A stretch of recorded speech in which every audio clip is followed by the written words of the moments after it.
ज्योतिबा फुलेंच्या समतेच्या तळमळीला आणि क्रांतिज्योती सावित्रीबाई फुलेंच्या स्त्री शिक्षण चळवळीला मी मनापासून सलाम करतो. भारतरत्न डॉक्टर बाबासाहेब आंबेडकरांच्या राज्यघटनेला, लोकशाहीर अण्णाभाऊ साठेंच्या लेखणीला आणि आद्य क्रांतीवीर राजे नरवीर उमाजी नाईकांच्या जाज्वल देशभक्तीला मी मनापासून सलाम करतो. या महाराष्ट्राच्या मातीला, संत ज्ञानेश्वरांच्या ओवीला आणि जगद्गुरु तुकोबारायांच्या अभंगाला मी मनापासून सलाम करतो. आपल्या प्राणाची बाजी लावून या देशाच्या सीमेचं रक्षण करणाऱ्या त्या माझ्या शूरवीर जवानाला आणि स्वतः अर्धपोटी राहून तुम्हा मला पोटभर जेवू घालणाऱ्या त्या माझ्या बळीराजाला मी मनापासून सलाम करतो. उपस्थित सर्व वडीलधाऱ्या मंडळींना, माझ्या तरुण भावांना आणि ज्यांच्यापर्यंत माझा आवाज पोहोचतोय त्या माझ्या माय भगिनींना. आज खरं तर ज्या संख्येनं आपण या ठिकाणी जमा व्हायला पाहिजे होतं तेवढ्या संख्येनं आपण इथं जमा झालोय का, हा प्रत्येकाने इथं प्रश्न विचारावा स्वतःला. तो प्रश्न याच्यासाठी विचारावा कारण माझा प्रश्न तुम्हाला आणि इथं नाही आलेत त्यांच्यासाठी सुद्धा आहे.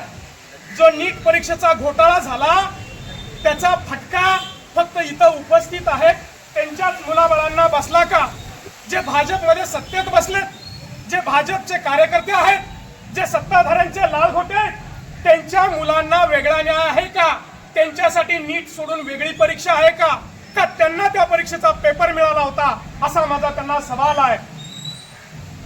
आज खरं तर हा समाजाला एक प्रश्न विचारायची गरज आहे. या समाजाला नक्की झालंय काय? अरे कशाचा अभिमान बाळगावा आणि कशासाठी टाळ्या वाजवाव्या हेच आम्हाला कळनासं झालंय.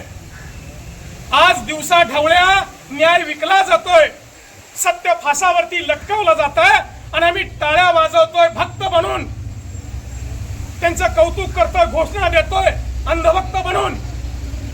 अरे ज्या प्रभू श्रीरामांचं नाव घेऊन या सत्तेवरती आले, ज्या प्रभू श्रीरामांचं नाव घेऊन या देशामध्ये ज्यांनी राजकारण उभं केलं, त्याच प्रभू श्रीरामांचं मंदिरातला छत पहिल्याच पावसात गळायला लागलंय. हे आहे यांचं हिंदुत्व. अरे मंदिर वही बनाएंगाचा नारा देऊन जे सत्तेत आले तेच त्या राम मंदिरात चोरी करतायत, भ्रष्टाचार करतायत आणि तेच तुम्हा आम्हाला शिकवतायत कडवं हिंदुत्व. हे आज तुम्ही आम्ही समजून घेण्याची गरज आहे.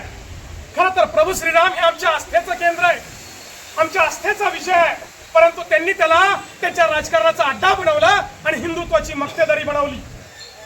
मी स्वतः एका माळकरी कुटुंबातला आहे, मी स्वतः माळकरी आहे. आम्हाला तुम्ही हिंदुत्व शिकवायची गरज नाही. अरे जे प्रभू श्रीरामांच्या नावावरती राजकारण करतात आणि जे त्याच राम मंदिरात चोरी करतात त्यांचं हिंदुत्व कुठल्या प्रकारचं आहे आणि कुठल्या लेवलचं आहे हा प्रश्न आज तुम्हाला मला पडण्याची गरज आहे. जेव्हा आम्ही नीट परीक्षेवरती प्रश्न विचारतो, जेव्हा आम्ही सरकारच्या धोरणावरती टीका करतो, जेव्हा आम्ही इथल्या घोटाळ्यावरती, भ्रष्टाचारावरती बोलतो, जेव्हा आम्ही सर्वसामान्यांच्या प्रश्नावरती बोलतो तेव्हा आम्हाला हिंदू विरोधी ठरवलं जातंय, तेव्हा आम्हाला देशद्रोही ठरवलं जातंय.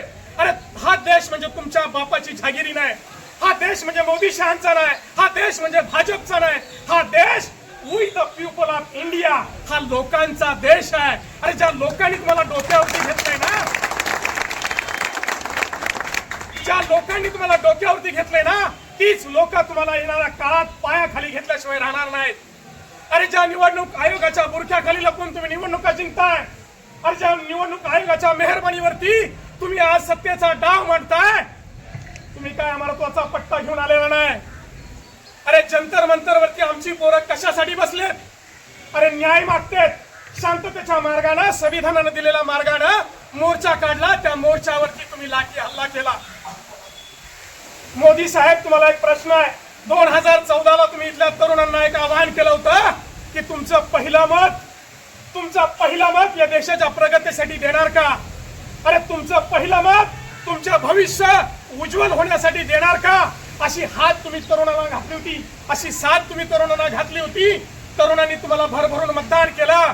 काय दिलं तुम्ही त्या तरुणांना? अरे दरवर्षी 2 कोटी नोकऱ्या देणार होता. काय झालं त्या नोकऱ्यांचं? अरे नीट परीक्षेचा घोटाळा झाला, पोरं आमची न्याय मागासाठी रस्त्यावरती उतरला, तुम्ही त्यांची डोकी फोडली, तुम्ही त्यांचं रक्त काढलं. अरे आमच्या तरुणा पोरी ज्या 15-16 वर्षाच्या होत्या त्यांची डोकी तुम्ही फोडली, त्यांना फरफटत नेलं.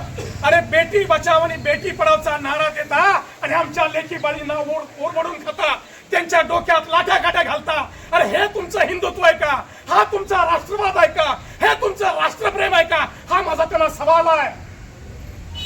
आज भाजप आणि RSS तुम्हा सगळ्यांना देशद्रोही ठरवणार आहेत, मला देशद्रोही ठरवणार आहेत, मला हिंदुत्वही ठरवणार आहेत.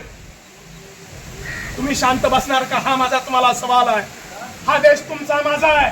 हा देश कुठल्या मोदी शहांचा नाही, कुठल्या सरकारचा नाही, कुठल्या भाजपचा नाही. सरकार कुठलंही असू द्या, जर ते चुकीचं वागत असेल तर त्याच्या विरोधात बोललं पाहिजे, त्याच्या विरोधात आवाज उचलला पाहिजे. तर खरे आपण देशप्रेमी आहोत, तर खरे आपण we the people of India आहोत. मला आज प्रकर्षानं अटल बिहारी वाजपेयींची आठवण येते. अटल बिहारी वाजपेयींच्या काळातला भाजप आणि मोदी शहांच्या भाजप काळातला भाजप हा वेगळा आहे. ही एक प्रायव्हेट कंपनी आहे. अटल बिहारी वाजपेयी म्हटलं होतं, अगर घर में चोरी हो रही है और कुत्ता भौंक नहीं रहा है तो समझ जाओ कि वो बिक चुका है या तो उनसे मिला हुआ है. अरे राम मंदिरात चोरी होत असताना तुम्ही शांत बसताय. अरे राम मंदिराच्या नावानं तुम्ही राजकारण केलं, हिंदुत्वाच्या नावानं तुम्ही राजकारण केलं, मतं मागितली, मग राम मंदिरात चोरी झाल्यावरती तुम्ही गप्प का? कुठं जातंय तुमचं हिंदुत्व?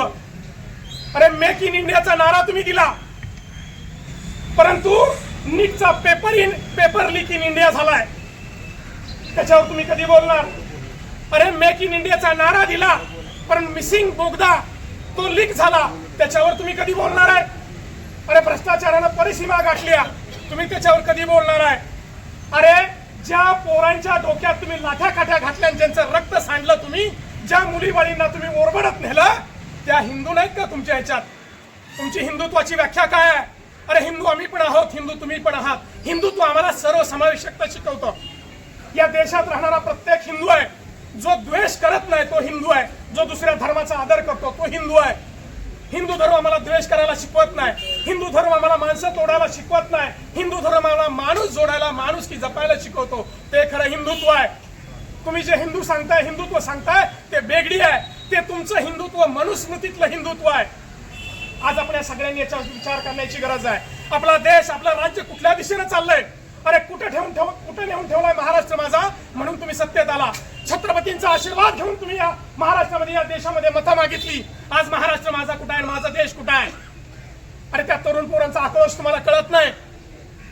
आज आपण जर शांत बसलो ना, तर मला तुम्हाला जाणीवपूर्वक सांगायचं आहे, या देशाच्या लोकशाहीला, या देशाच्या राजकीय व्यवस्थेला अंधभक्तांनी असा डंख मारलाय.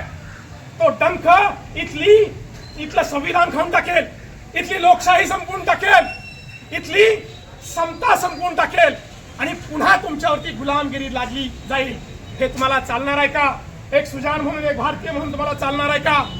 अरे या मनुस्मृतीने आमच्यावरती 5000 वर्ष गुलामगिरी लादली.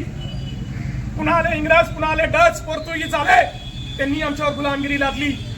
ती ढकलून टाकायसाठी, उलथवून टाकायसाठी आमच्या पूर्वजांनी रक्त सांडलंय, आमच्या पूर्वजांनी संघर्ष केला. आमच्या क्रांतीसूर्य महात्मा ज्योतिबा फुलेंनी त्यांच्या विळख्यातून बाजूला करायसाठी, गुलामगिरीच्या विळख्यातून बाहेर काढण्यासाठी संघर्ष केलाय. डॉक्टर बाबासाहेब आंबेडकरांनी संविधान लिहून तुम्हा मला बोलण्याचा अधिकार दिला, व्यक्त होण्याचा अधिकार दिला, गुलामगिरी संपवली. अरे छत्रपती शिवाजी महाराजांनी गुलामगिरीतल्या लोकांना एकत्र करून, त्यांच्यातला स्वाभिमान जागा करून आज त्यांनी स्वराज्य निर्माण केलं. आज जर हे सगळं रसातळाला जात असेल तर या महापुरुषांची नावं घेण्याची आपली लायकी आहे हे तपासा. अरे ह्यांनी सगळंच पळवलंय, ह्यांच्याकडे ह्यांचं स्वतःचं काय आहे? महात्मा फुले आमचे म्हणतायत, छत्रपती शिवाजी महाराज आमचे म्हणतायत, डॉक्टर बाबासाहेब आंबेडकर आमचे म्हणतायत, पुण्यश्लोक अहिल्यादेवी आमचे म्हणतायत, सरदार पटेल आमचेच म्हणतायत. परदेशात गेल्यावर मी गांधीच्या देशातून आलो म्हणून सांगताय, मी आंबेडकरांच्या देशातून आलो म्हणून सांगताय. अरे तुमच्या पूर्वजांचा इतिहास काय आहे? अरे कुठं होते तुमच्या पूर्वजांच्या देशाच्या स्वातंत्र्यासाठी लढाई चालली होती, इथल्या सामाजिक प्रश्नांसाठी लढाई चालली होती, त्यावेळेला तुमचे पूर्वज कुठं होते?